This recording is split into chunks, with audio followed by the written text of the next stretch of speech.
All right, in the interest of time, since most people are here and it appears that Councilmember Jackson won't be able to join today, I'm going to call the meeting to order. Let's see. So first we need to approve the minutes. Are we able to approve the minutes? The meeting I was at past, they said we couldn't because we weren't here last year for those meetings. Does anybody know 100%? Hi, Councilmember Wiles. This is Rachel Allen from the City Attorney's Office. If you were able to review the minutes from the last meeting, and or if you were able to review the recording, you may feel free to vote on it. Or if you were just able to review the draft minutes and they looked okay, you can vote on it. Perfect. Great. Thank you for that direction. I appreciate it. So then, could I get a motion to approve the minutes? I'm good with the minutes.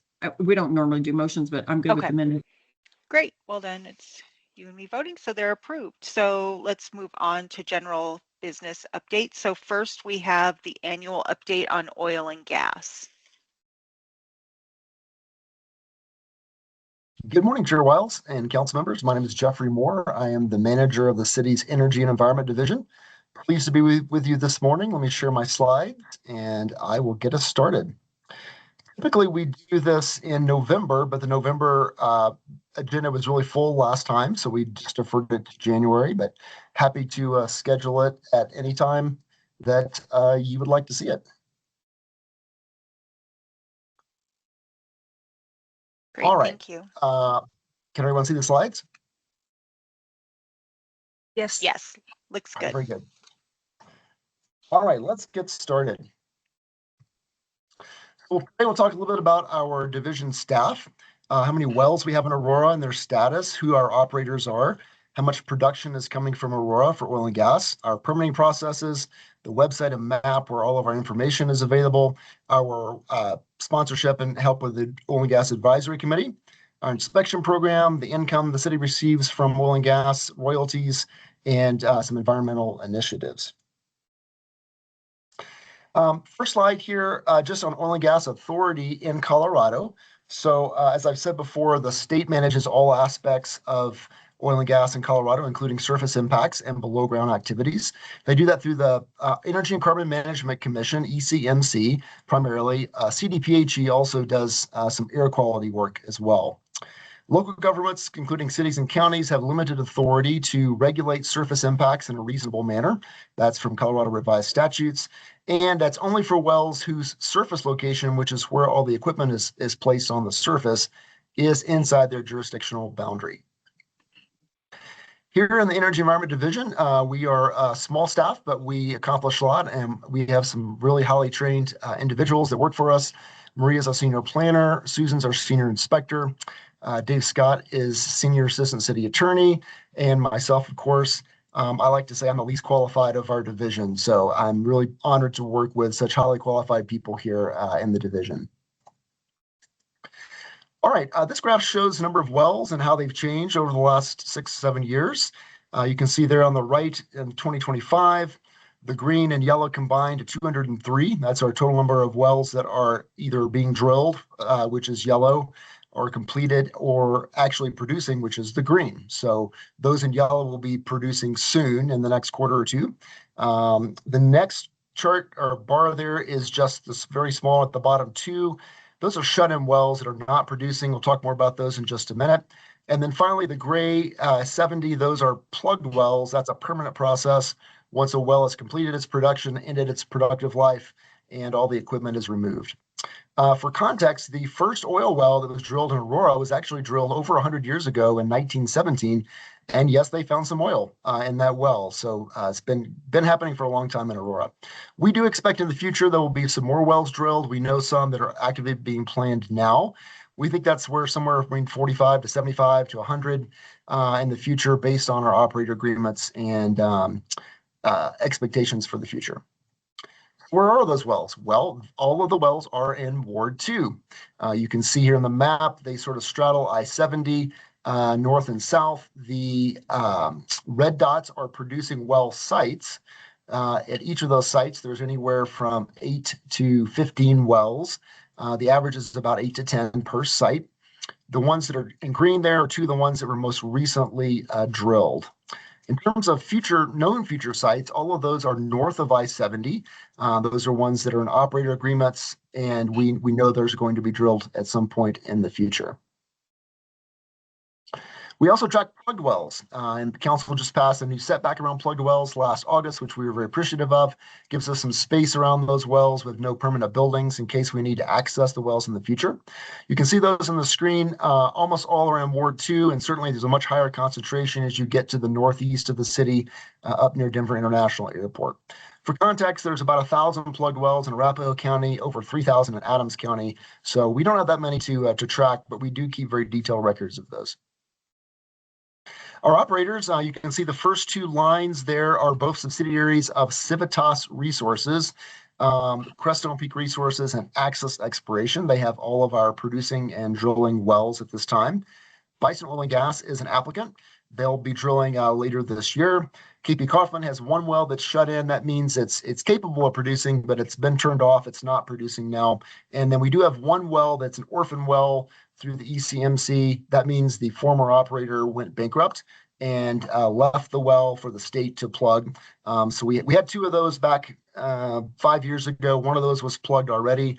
We still have one left. The state will plug that. We hope it will happen this year, but we don't control the time frame on when that will happen. But the good news is they pay for it, so we don't have to pay for it.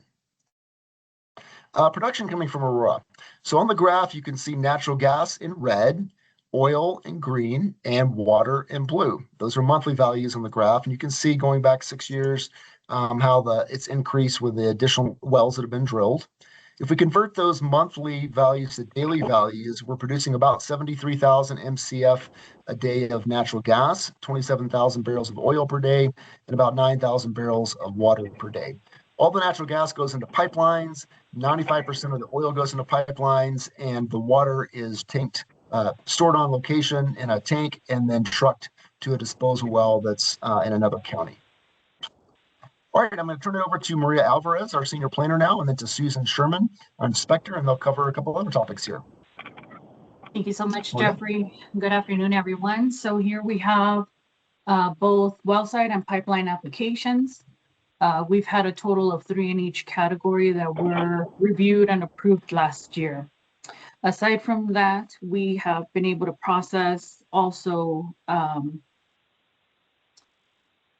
other types of applications, including utility. So altogether, outside of what we receive from Office of Development Assistance, we've processed 162 and 9 applications that have come through the planning department as referrals. Our successes with this is that 100% of all applications have been reviewed on time. And as of right now, we are reviewing our first interstate pipeline that the city's seen in decades. Next slide, please.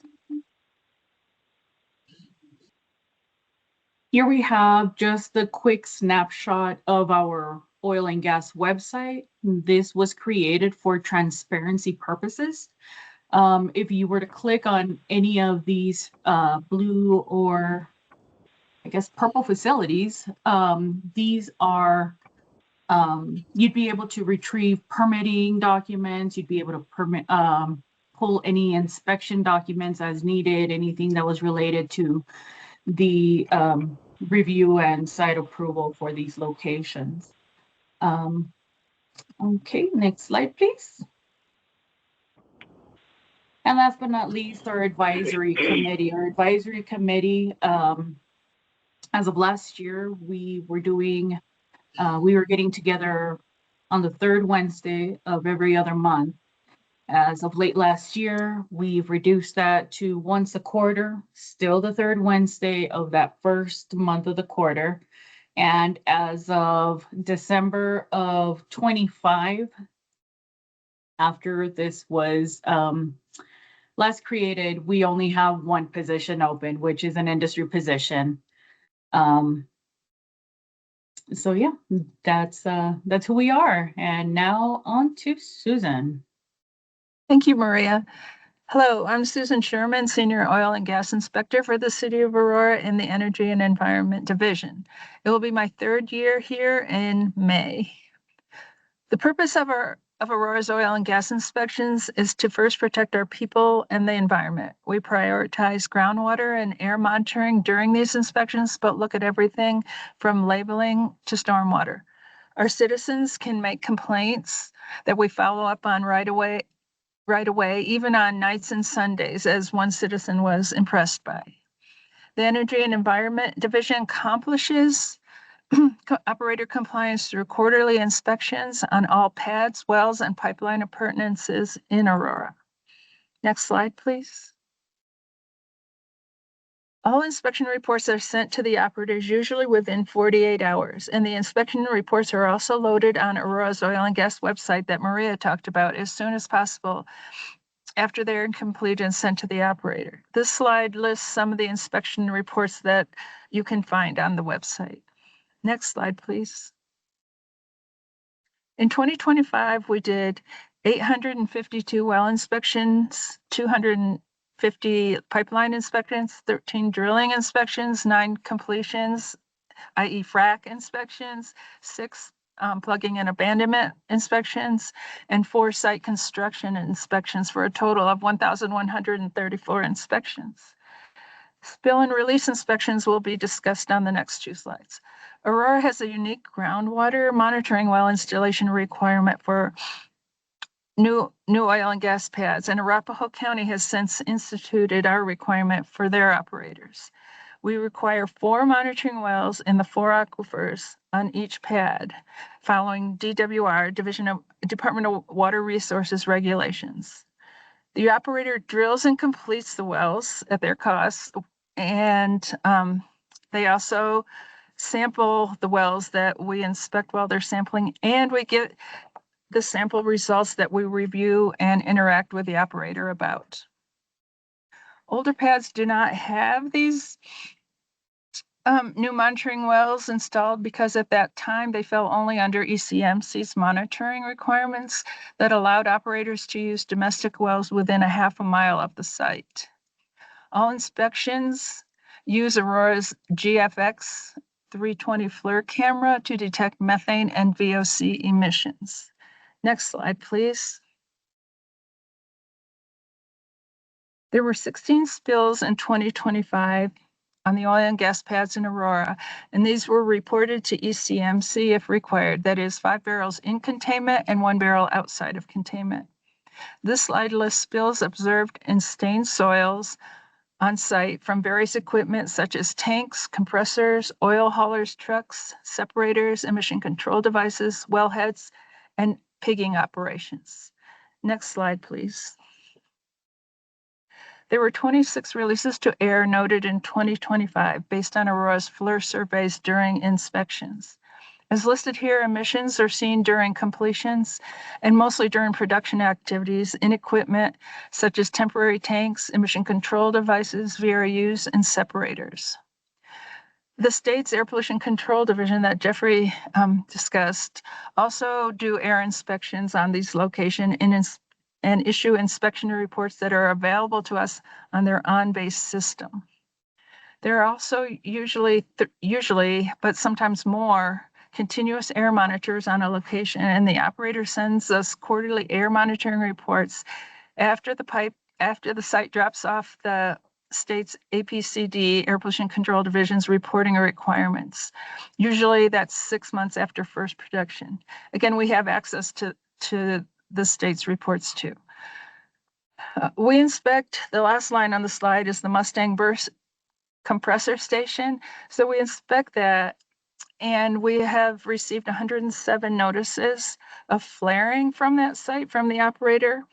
And since then, the operator has installed an enclosed flare. I think because of every meeting we've had with them, we comment on how many flare notices we get.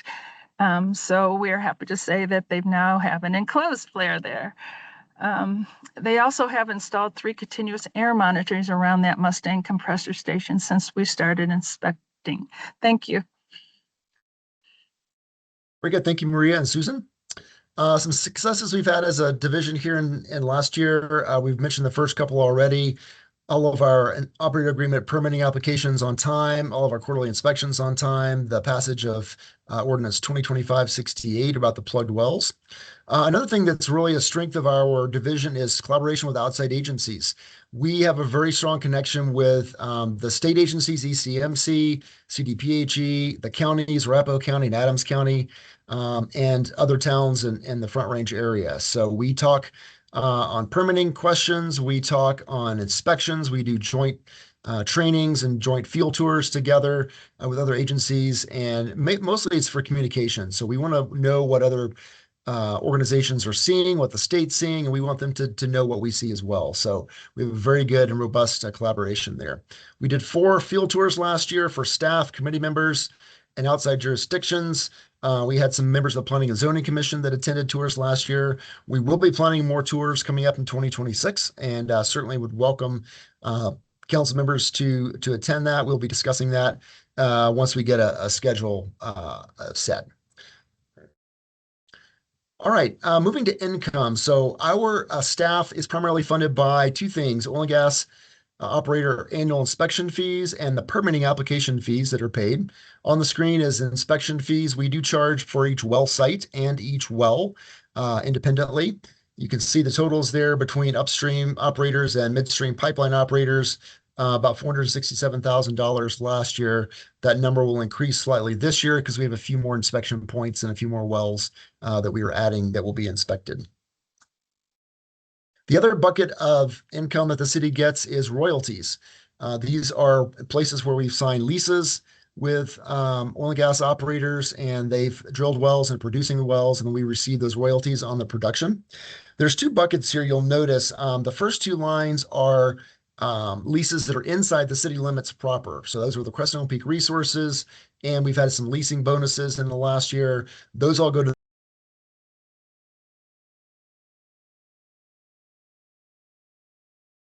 in the last 12 months. And then the last 3 are actually in Weld County. You might ask, why are we getting royalties in Weld County? These are properties that were purchased by Rural Water for surface use for the Prairie Water System.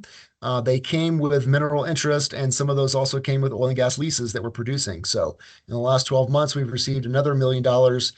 That goes to a Rural Waters General Fund to help offset rate increases. The last topic I want to cover here for oil and gas is a new one. I'm often asked questions about emissions, air emissions in Aurora. Do we have any? Or are they coming from oil and gas? What's the air quality look like in Aurora? We've been connected with a third-party data source over the last year. And in fact, Susan and I met with them, their staff 2 weeks ago to learn more about their techniques and their how do they look for methane. This is a carbonmapper.org. So they are an NGO, basically nonprofit, and they use aerial surveys from airplanes as well as satellite data that is looking for releases of methane and CO2 around the world. And then they try to track those back to the different sources. The thing that we've noticed and are encouraged by in Aurora is that in the oil and gas area, there are no large methane emissions being shown on their data set. The only 2 methane emission points that are near Aurora are the Dad's landfill and the Tower landfill up by the Denver International Airport. Now, let me give you some context here for what other areas look like. If you expand that map and you look up into Adams County and Weld County, you'll see a lot of different points there of methane emissions. Most of those are from oil and gas operations, but some are from agriculture and power plants. But you see a lot more. And we're not seeing that level in Aurora, which is great. Now, let me show you what you would see. Now, this is an example from Weld County, and I just have to double down and say this is Weld County, not Aurora. So just understand that. The picture on the left is a well site with 2 wells. The picture on the right is a compressor station where they take natural gas and increase the pressure so they can put it into a transmission line. And if you turn on the Carbon Mapper data, all those pixelated colors on the screen, those are all methane plumes that are visible from space. So it's high enough readings that they can actually see those from space and record those when the satellite flew over. Again, that's in Weld County. We are not seeing any of those associated with oil and gas operations in Aurora. Now, you just saw there were some releases to air, so we do know there are some. But right now we're not seeing those large plumes. Here's a site from the Carbon Mapper data. This is the Kings South well site. This is in Aurora at Monaghan and 26th. Again, we're not seeing any methane emissions there. We think the reduced emissions are coming from three factors. The first is our strong regulations, which are above and beyond the state regulations. The second is our robust oil and gas inspection program. Susan's out there all the time looking for any type of releases that she can see with her specialized camera. By the way, that's a $100,000 piece of equipment that was purchased with oil and gas royalty.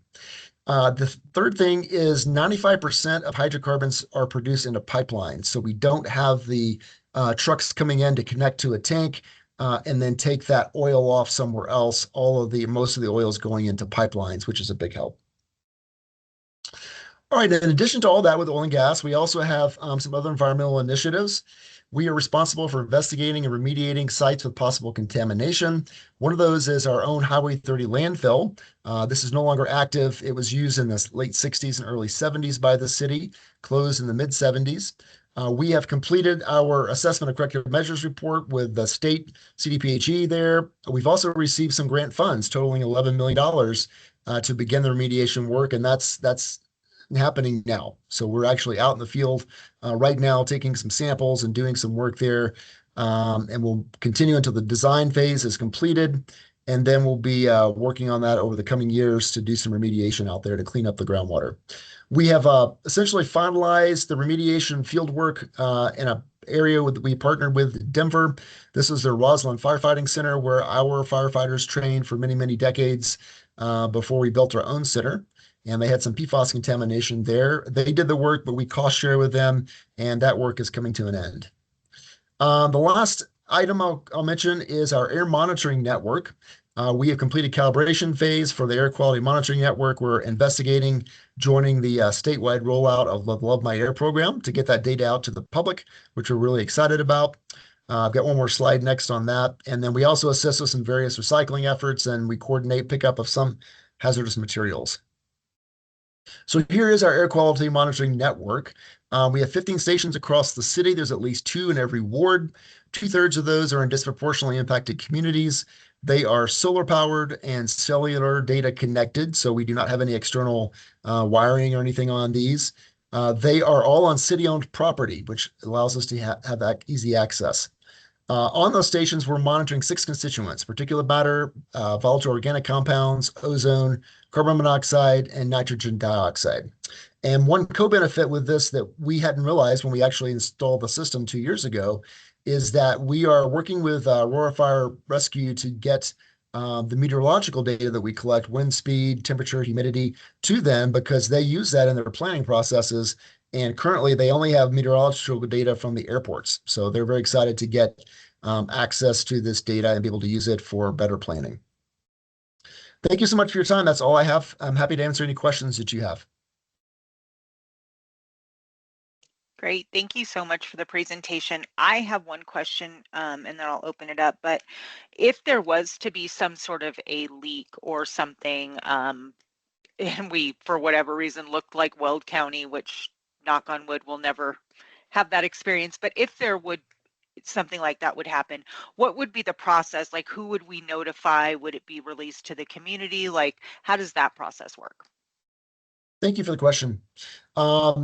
So the first thing that would happen is the operator would most likely be the first one to figure that out. All of these sites are monitored remotely, in addition to daily visits by their field staff. So there are folks out there from the operator that are on these sites, not stationed there all the time, but they're in and out, during the day, and they have remote monitoring capabilities as well. So they can sense when there's a change in the system or there's a problem. They would be the first ones that probably would discover that, and they would do remote shut-in of the location. So they would stop whatever leak is occurring. When we get notification of that, which they are required to notify us of that as well, we would assess the situation and understand what's happening. So if it was a case where there was a release, but it has been stopped by the time we're notified, there may be no longer any concern or need to notify the community at that point. They would notify the state, of course, as well, because that would be considered, if it's reportable, most of those are. But in terms of community notification, if it was something that was active that was going on that was not stopped, if there was some issue that, there was an uncontrolled release, then yes, we would absolutely work with the emergency responders to establish a boundary around that facility and notify the community. Jeffrey, can I add, we have good contacts at the CDPH Air Pollution Control that we can call to. Yes, thank Great. you. Thank you so much. Councilmember Bergan, did you have any questions?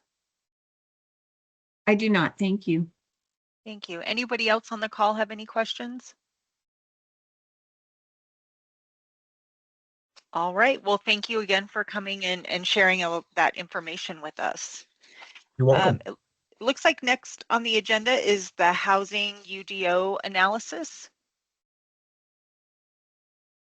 Yes, thank you, Brandon Camerata with the Planning Department. Let me share my screen. Okay, there we go.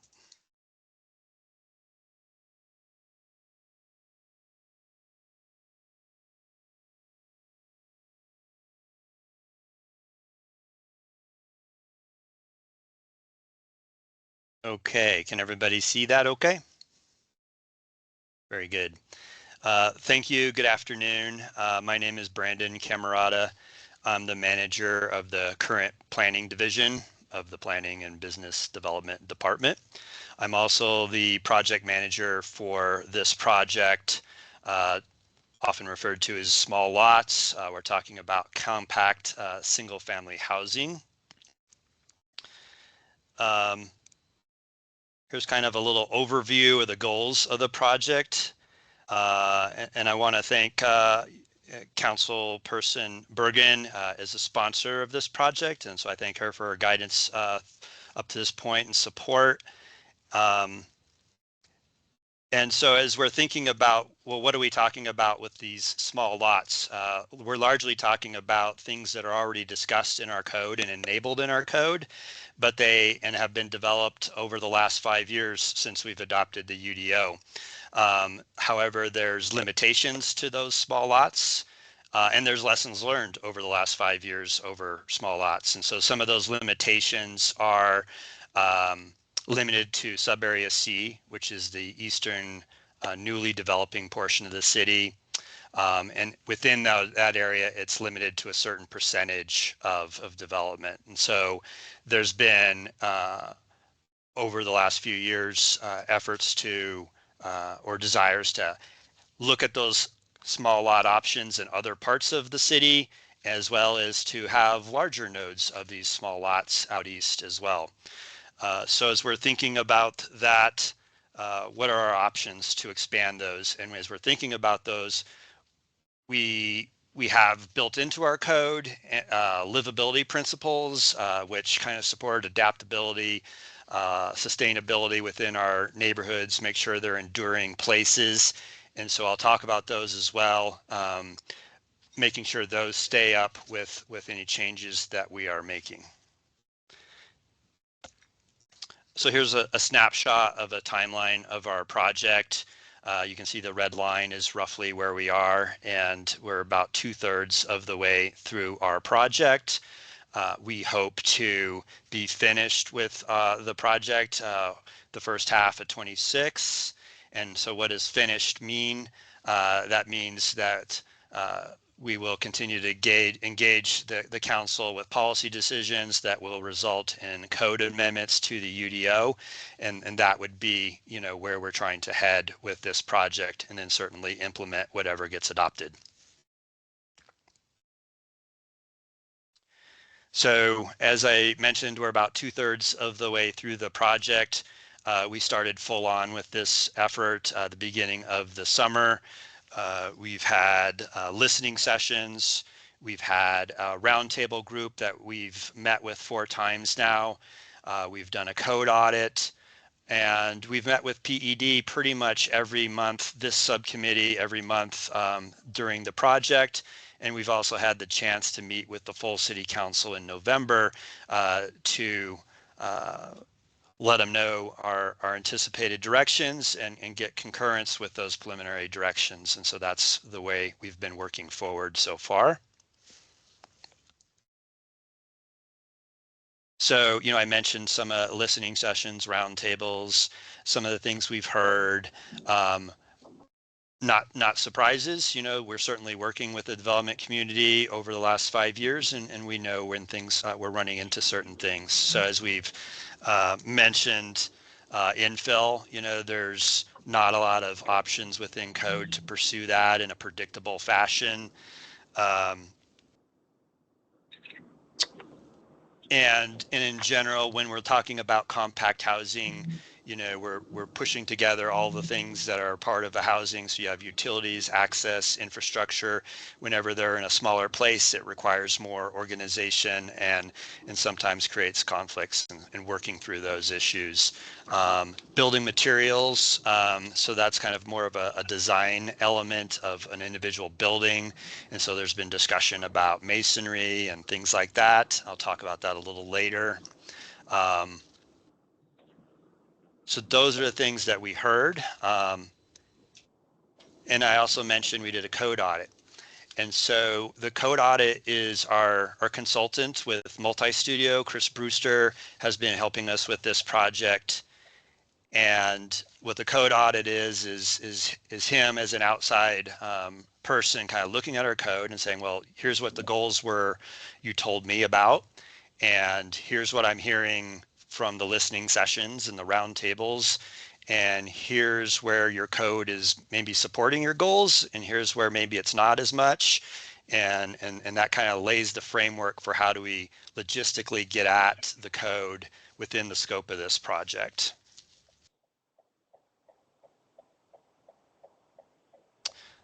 So this is kind of how we've been talking about the buckets of areas of emphasis over the last few months. I think we introduced this to PED back in October and also to the full council in November.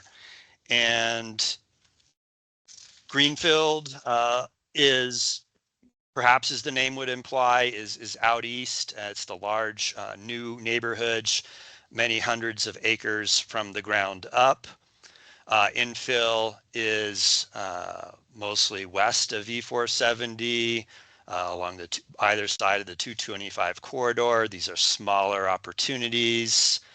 And then design standards. So design standards I referenced, for example, masonry would be a design standard, and how do we approach that?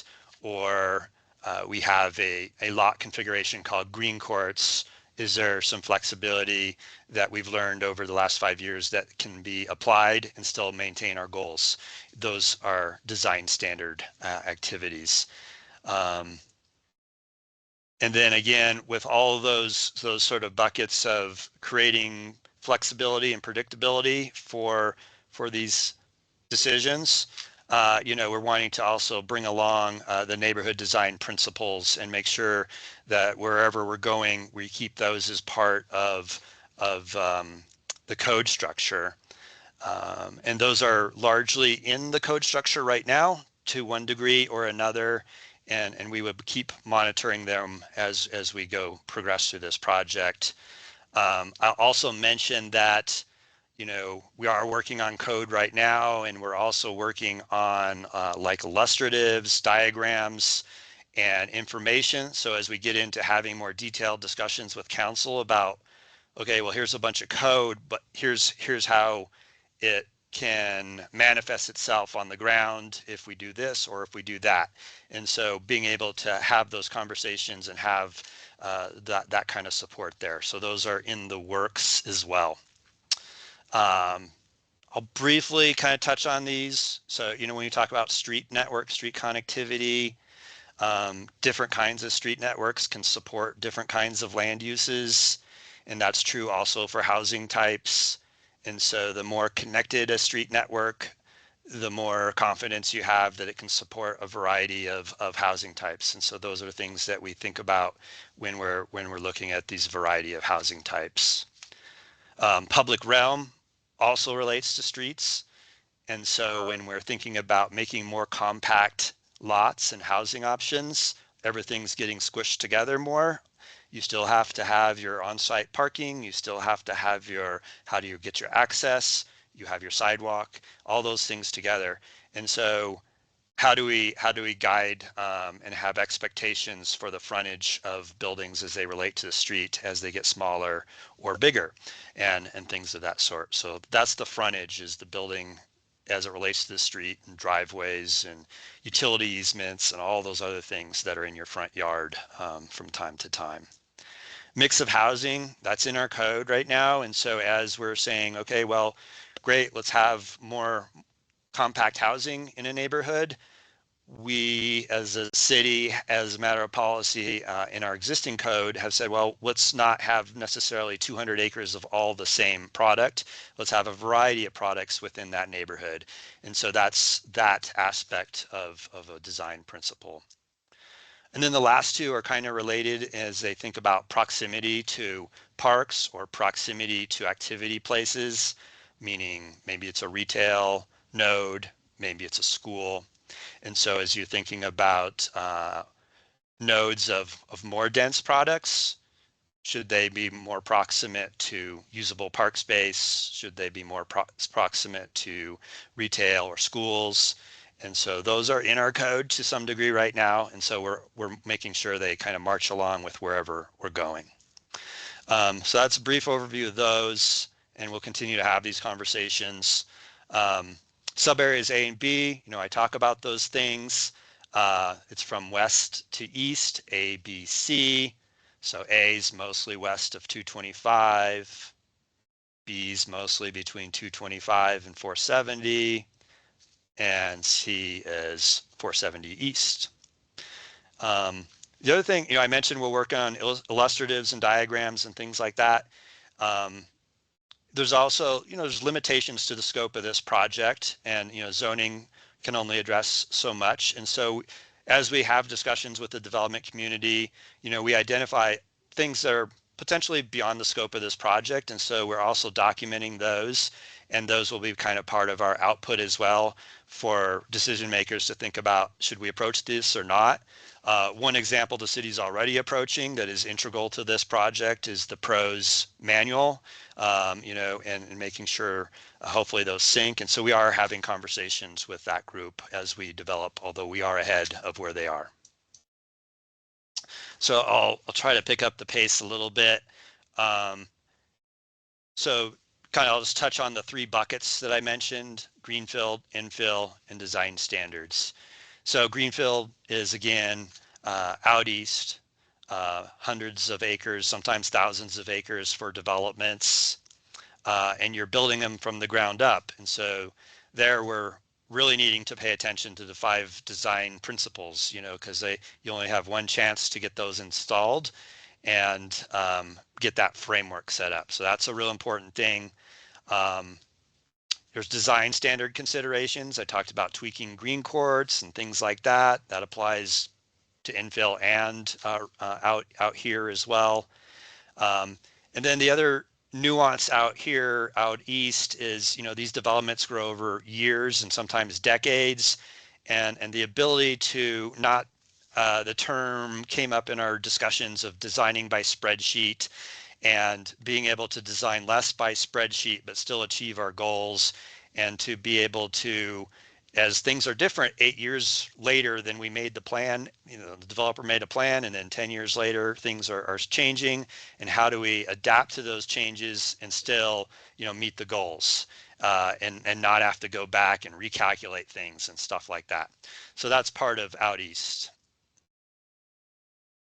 Infill, smaller opportunities, opportunities to take advantage of existing infrastructure that can help with more variety of price points, because you don't have to build as much infrastructure. Encouraging reinvestment in some places of town is sometimes a good thing. Supporting existing commercial nodes, things like that. And then there's also a lot of other infrastructure in the built part of town. You might be near transit. You might be near, there's a lot more commercial nodes in the existing part of town. You might be near those places and be able to support those better. So those are things we think about for infill. And as I mentioned, this isn't necessarily new. There's infill going on in the city. You know, there's stuff up on either side of Colfax, you know, small townhome projects, duplexes, things like that. The one in the upper right-hand corner is Buckley Yard. That's Airport and Alameda, Northeast Quadrant. Those things have gotten through and are largely using those ideas of small lots, but they have to get a bunch of variances because they're not allowed in sub areas A and B. And so creating more predictability for things that we're supporting and approving is what we're considering, you know, with the infill ideas. And then design, you know, you know, for masonry, for example, we have had, you know, variance requests for new neighborhoods out east to have options to reduce masonry. And some of those options have been approved by Planning Commission and supported by staff. And I think they've been thoughtful approaches and helped to inform us of ways we can approach a more standardized approach for that flexibility. You know, general premises would be, well, if I do less masonry, how do I still ensure, are you doing durable materials? Do you have architectural richness to your building and things of that sort? And there's other ways to do that. So if I have less masonry, maybe I have more of A and B, you know, to compensate for those things. And so those are concepts we look at. And then parking flexibility. I think, you know, our consultant agrees with us and suggested, you know, I think your parking reg is about right, you know, 2 spaces per home. But then looking at flexibility on how those may be accommodated. Is there a place for surface parking? Is there a place for more block-oriented parking? And so you can kind of see that in the upper right-hand corner where you have homes look like standard homes from the street, but they obviously have a different configuration for parking in the back. And so is that an option that's fair to offer to folks? Maybe that provides different cost structures, ownership structures, things like that, or maybe it just helps develop an odd shaped block. Who knows? So boom, this is our last slide. That's a brief overview of what we've been working on. As I mentioned, what we're working on now is we had our last roundtable last week. And so we're digesting and waiting for feedback to come in on that. While we're doing that, we're finalizing some of the illustratives and figuring out where we need to put our emphasis on those. So if there's any questions, I'd be happy to take them. And Brandon, Chair, if I may, before we turn it over for questions, Janine Rustad, Director of Planning and Business Development. With this schedule, this really has been a partnership with the development community. We got some great feedback. I think that was last week. So we want to make sure we take the time with them to get it right. So we have code that works for both the city, our staff, as well as the development community who are experts in building. Thank you. I appreciate that. I don't have any questions, although I'm incredibly excited about this project. So I appreciate all the work that you guys are putting into this. I live in sub area C, and I know that we are sort of desperate out here for some additional options. So super excited about this. Does anybody have any questions? I just have a couple comments. Absolutely. So just to refresh everyone, because it wasn't really stated earlier in the presentation. So this, I mean, you mentioned it, Brandon, that we started this. I actually was the sponsor, not only of this phase, but of the original phase of small lots back in 2018. And I don't know, Janine, you weren't here. Laura, you weren't here. Brandon, were you here? Barely. Barely. So, it was not an easy task, and you would think it would have been because there was a consumer demand for, you know, not everybody wanted the big homes with the big lots. But I literally had to champion small lots against actually some staff and then against some of my fellow colleagues. And I don't even really understand what the objection was at the time, but so it was a long progress. I know that when we approved the small lots back then, the standard was up to 35% in a particular area. And then there's the option to go up to 50%, I guess as a variance, so it has to be approved.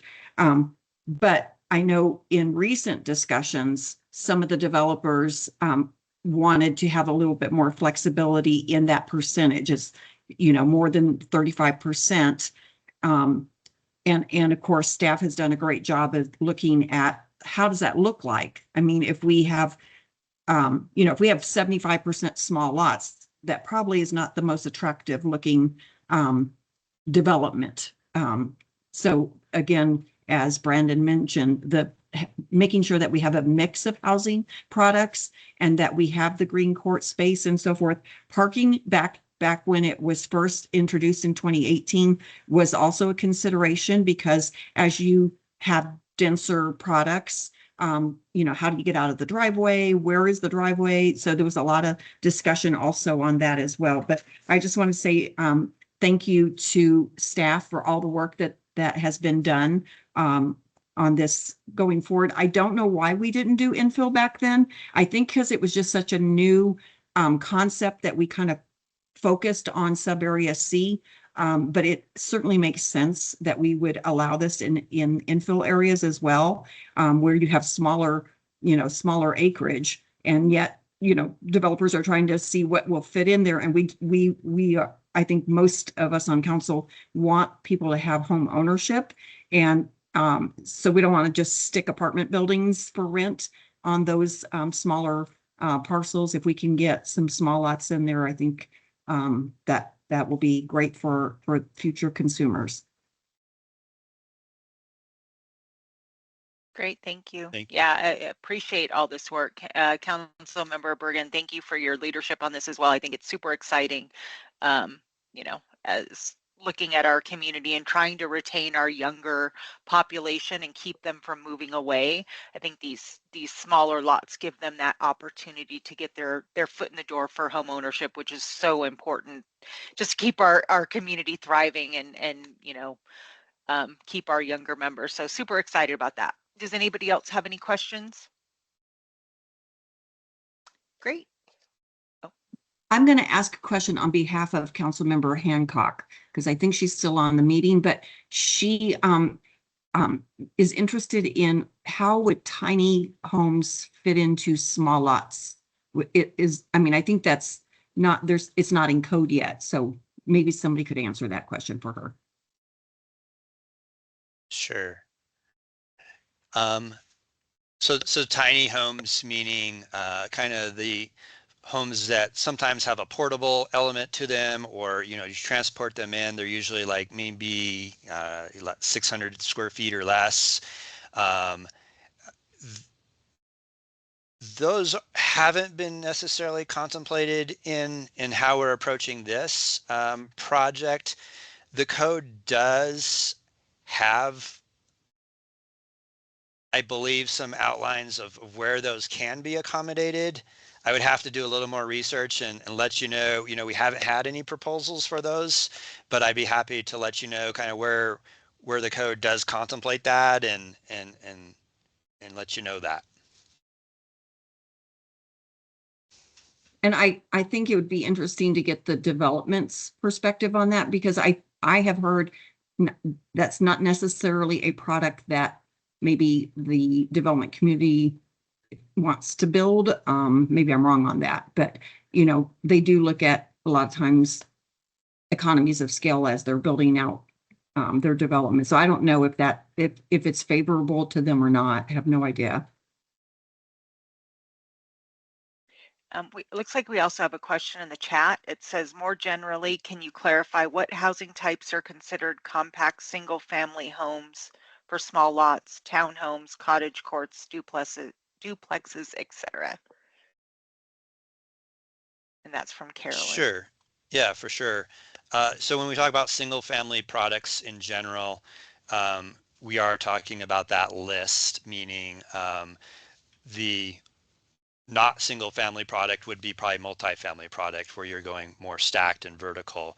So single family products, townhomes, duplexes, single family detached, and then there's those configurations which may include all three of those, or where you have green courts.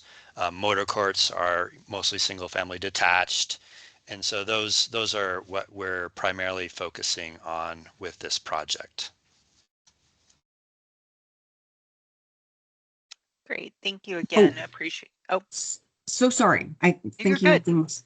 Please. Just, and Janine or Brandon, as we're doing this with the infill, are we having to also address zoning where it's very confusing with the R1, R2, RR, that differs from sub area A, B, and C. For sure. And I think, oh, go ahead, Brandon. Yeah, that has been a point of discussion on the development side as well, and I think there's a preference to having consistency across those, so you don't have a bunch of caveats and different rules for different zone districts per se between sub areas, I think is where what you're asking, right?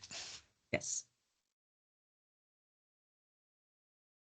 And if I may, Chair Wiles, Councilmember Hancock put in that she would appreciate the energy around the possibility of tiny home developments. They are happening around the country. So what we'll do is we will provide Councilmember Hancock, whoever else and we can bring it back to PED with just a summary of what we have in code right now. We are developing out our work plan for 2026. That is almost there. And we hope to present that in the next month or so and look at what we may need and see where that can fit into the work plan. But I think starting with some education on what we have, I can't remember off the top of my head either. Yeah, I think that would be really helpful. I agree with Councilmember Hancock. There's lots of great communities being built, smaller ones. I've seen ones that are focused on veterans so that, potentially they get some services on site, as well as they're able to live in a smaller community with houses that are affordable and manageable for them, and obviously other uses as well. So it'd be interesting to know what we do allow currently. Great. And then, so next up, the recap and 2026 look ahead. Before I share my screen, with your indulgence, Chair, I would like to introduce a crucial new staff member. Absolutely. So if I may, yes, Cindy Perry is our new manager of business development. You'll be hearing a lot about our retail strategy. You've already heard a little bit about it. This is one of the big projects within her division. We are so fortunate to have her on staff. She has had a similar role at the City of Littleton.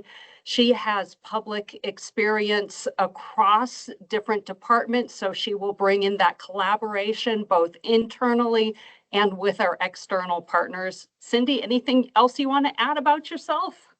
Gosh, no, that was pretty spot on. I'm super excited to be here.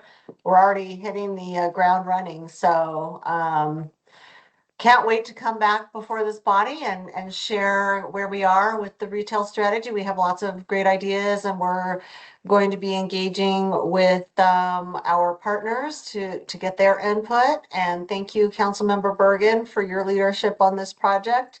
We're super excited to get going. Or keep it going. Thank you for that. And is my screen being shared correctly? You're seeing? Yes. Thank you. So again, Janine Rustad, Director of Planning and Business Development, really excited to share everything we accomplished last year and look ahead to everything we're hoping to do this year. And of course, here we go. So projects and presentations, items that moved forward to City Council last year. We had some statewide mandates, which included the UDO amendments for accessory dwelling units, or ADUs, and multifamily parking amendments. Those did not pass in council. I do want to note that we plan on looking at ADUs, but what works for Aurora? We do not believe in one size fits all necessarily across the state or even across our city. With multifamily parking, we held a roundtable with developers at the end of 2024 to discuss parking. And irrespective of what is mandated either at the state, what's in our code is in alignment with what the market will require for developers to get their projects financed.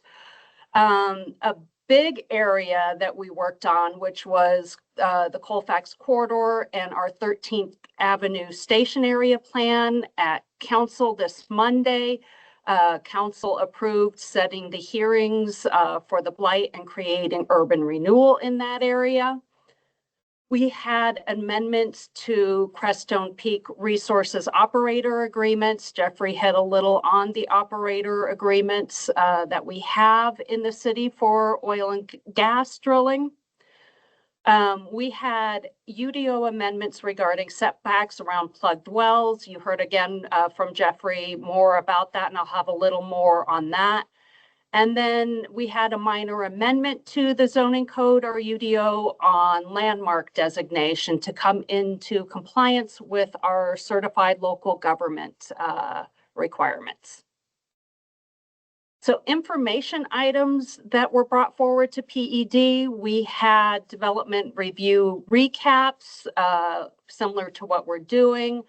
We had some small lot UDO updates, as Brandon mentioned. I shouldn't say some, that was pretty much a monthly update that we bring to show the progress we're making, our discussions with developers.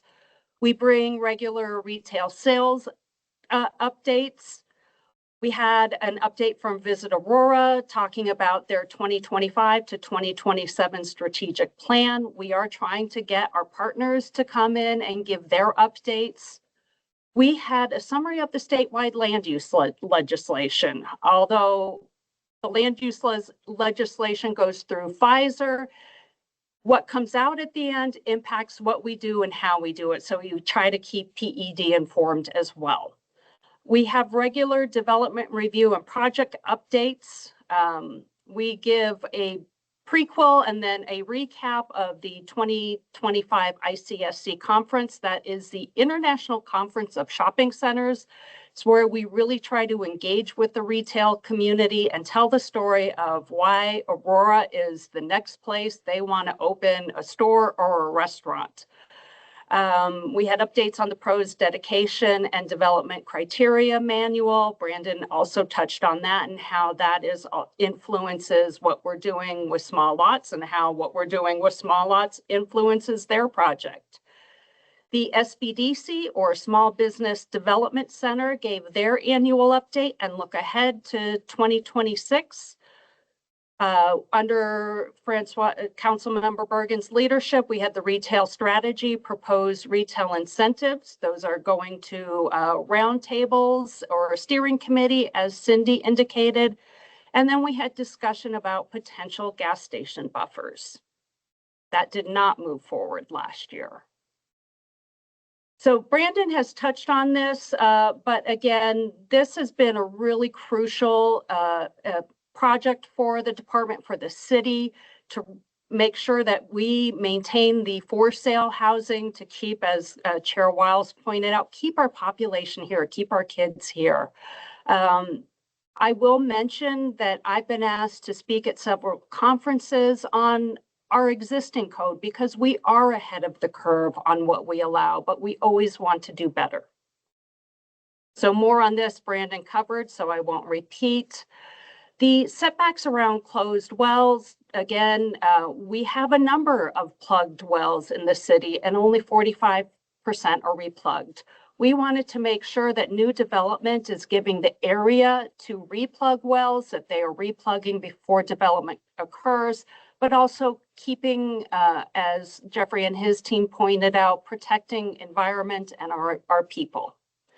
I also want to point out with this project, we really focus on partnerships, and this project took longer than we expected because we wanted the opportunity and with support of council to have more developer conversations.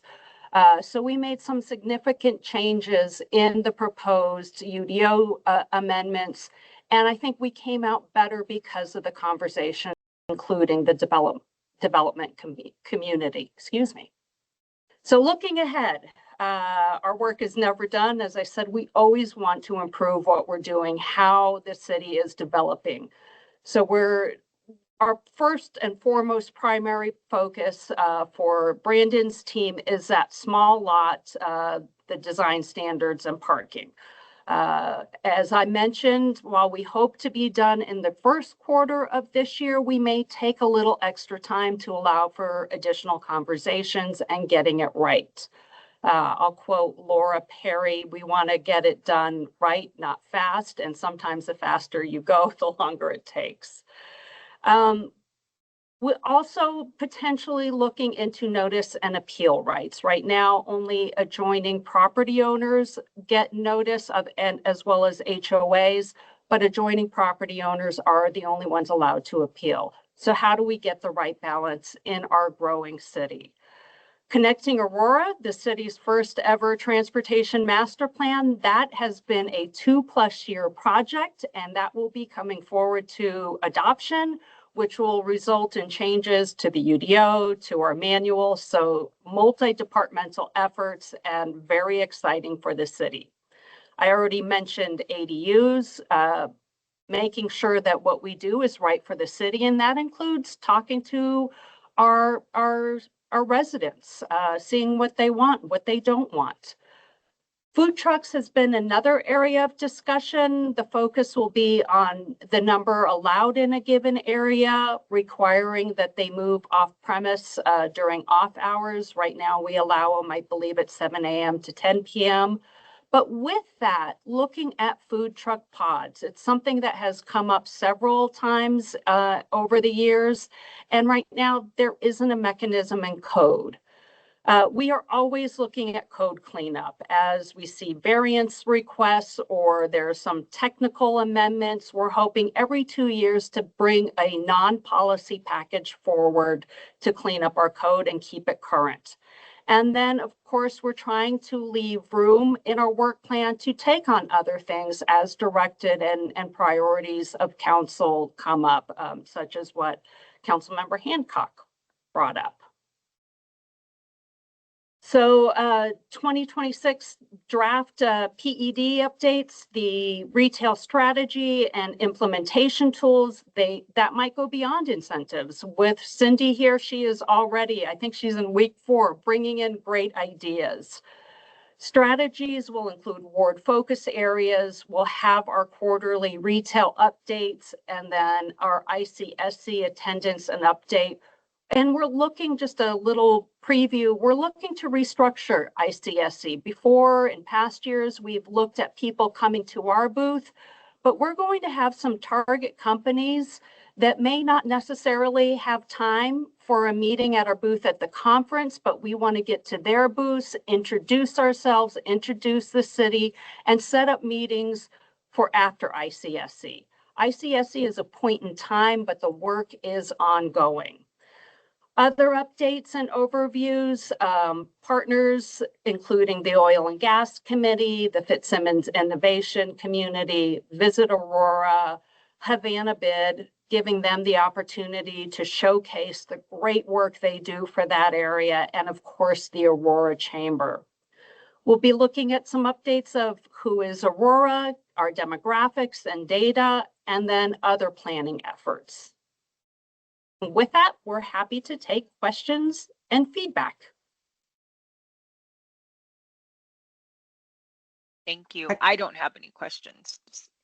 Just Janine, we were supposed to have a presentation by Business Advisory Board, and we never did. We are working on that. We are engaging with all the partners to get them on a regular annual cadence for these updates. Great. They have had some new members appointed with new council members, so that might take another month or two to let them get into their rhythm. I will say, and we can provide the information, that the Business Advisory Board does annual awards, and we do have the call for nominations out there. Okay, great. Thank you. All right. Anybody else have any questions? Awesome. We can go. I don't believe there are any other reports. Looks like Visit Aurora does not have a report, and they were the only ones I believe listed. So looks like what's next on the agenda is to confirm the next meeting date. So Councilmember Wiles? Yes. Yeah, this is Brad Pierce, Chair of the Oil and Gas Advisory Committee. Hi. Hi, how are you? Sorry to interrupt, but No, you're good. Did you have something I- else to share? yeah, so my fourth quarter summary of the activities of the Oil and Gas Advisory Committee should be in your packet.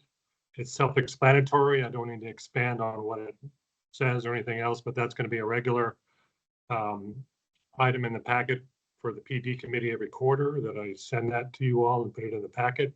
The other thing I want to expand on a minute, if I could, was the Maria mentioned our oil and gas committee has one vacancy. It's an oil and gas industry member. The applicant does not have to live in the city of Aurora. However, the company they work for does have to have operations in the city, whether it's a oil and gas production company, pipeline company, variety of oil and gas operations, that we're looking for a oil and gas industry member for our committee. So just want to mention that. So that's all I had. Thank you for letting me speak. Appreciate it. No, thank you for sharing the update. I appreciate it. All right. So for scheduling for going forward, does this time work for everyone? The fourth Wednesday of the month, 2 to 3:30, or do we need to look at other dates via email, or anybody have feedback? Just, I'm not sure, and maybe Laura, you might help me with this, but when are we doing our infrastructure task force meetings? Because I thought, were they on Thursdays, not Wednesdays? They've typically been Thursdays from 4 to 6. Okay, so I think this fourth works. Yeah, I think it does. I'm just trying to go through the calendar real quick. You're good. It won't work like 1, 2, 3. Well, June's a mess. 1, 2, 3, 4. June, we have the CML annual conference. So might have to just change that one. 1, 2, 3, 4. And then I think you do get into the holidays. Like I won't be here for the fourth Wednesday in December. I can just tell you. Come on. Where else would you like to be besides here discussing all things planning? So it looks like it's pretty good, just maybe a couple. Might have to just make a couple Yeah. adjustments. I know calendars were crazy when we were trying to come up with times even for this meeting. So maybe let's go with this and then we'll look at those outliers and adjust for those couple of months. And then I'll just make another comment on the schedule, because it has been 8:30 the second Wednesday of the month for beyond my 10 years. Been kind of like no one has ever changed that time frame, and which is fine, but we get a lot of developers that used to jump on the calls with us at that particular time. So this will be a big change for them. They're, like I said, it's been more than 10 years where this has been the standing time. So I don't know if you need, maybe staff, Janine, maybe you need to check with some people that like to participate. Well, I saw we had, I Or maybe believe they were on. Chris Fellows was definitely on, and we can, I'm not sure when our next DRAB Development Review Advisory Board is, and Chair Wiles, what we do is anything policy related that impacts the development community, we go to that board before we come forward to make sure we have their input. Laura, anything to add? No, I was just gonna say, we'll take council's direction on this if you all would like us to check in with stakeholders around availability of attending, we're happy to do that before setting the reoccurring time, and then can follow up with you all via email. Okay, that works for me. Does that work for you, Councilmember Bergan? Yes. Okay, great. And I appreciate the flexibility. I know I do have some other work meetings for my like day job, but I will try and be as flexible as I possibly can. There's just some things I can't move, but other things I definitely can. So if that's all we have, then we can adjourn the meeting for this month. Thank you again, everybody, for the presentations and for attendance. I appreciate you. And we'll see you next month. Thank you. Thank you. Thank you.